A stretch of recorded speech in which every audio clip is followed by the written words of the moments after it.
ওসমান হাতের উপর হামলার ৬ দিন পেরিয়ে গেলেও এখনও ধরাছোঁয়ার বাইরে শুটার ফয়সাল। সিনেমা চিত্র যেন কিলার ফয়সালের কাছে হার মানবে। কিভাবে শত শত পাহারাদার ও সিসি ক্যামেরার ভিতরে নিজেকে লুকিয়ে পালিয়ে গেল ভারতে? এই সকল তথ্য নিয়ে আজকের ভিডিওতে জানাবো কিভাবে এবং কাদের সহযোগিতায় দেশ ছেড়ে পালিয়ে গেল কিলার ফয়সাল। কিলার ফয়সালের পেছনে কাদের কাদের হাত রয়েছে? অনুসন্ধানে বেরিয়ে এলো ভয়ানক চাঞ্চল্যকর তথ্য। গত ১২ ফেব্রুয়ারি দুর্বৃত্তদের হামলায় মাথায় গুলিবিদ্ধ হয়ে আর জীবন মৃত্যুর সন্ধিক্ষণে এই ইনকিলাব মঞ্চের মুখপাত্র শরীফ ওসমান বিন হাদি দেশের সম্ভাব্য সব চিকিৎসা প্রচেষ্টা চালানোর পর উন্নত চিকিৎসার জন্য তাকে সিঙ্গাপুরে পাঠানো হয়।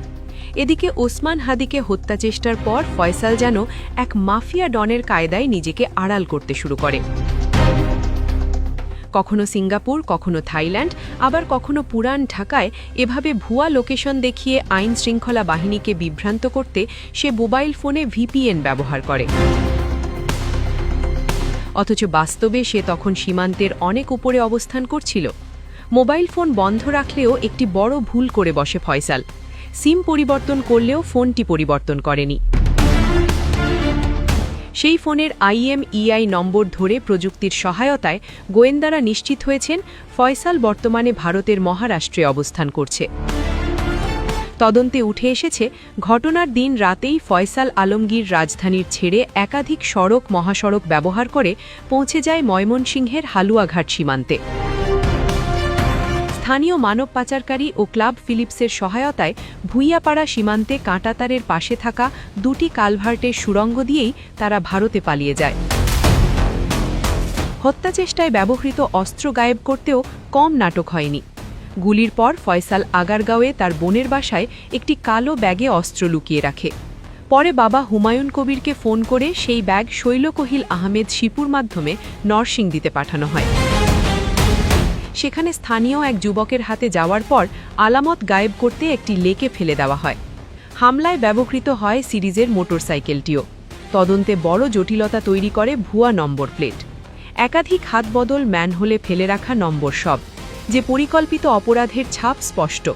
BRT এর তথ্য বিশ্লেষণে দেখা যায় নম্বরের শেষ অঙ্কে সামান্য পরিবর্তন করেই বিভ্রান্তির সৃষ্টি করা হয়েছিল।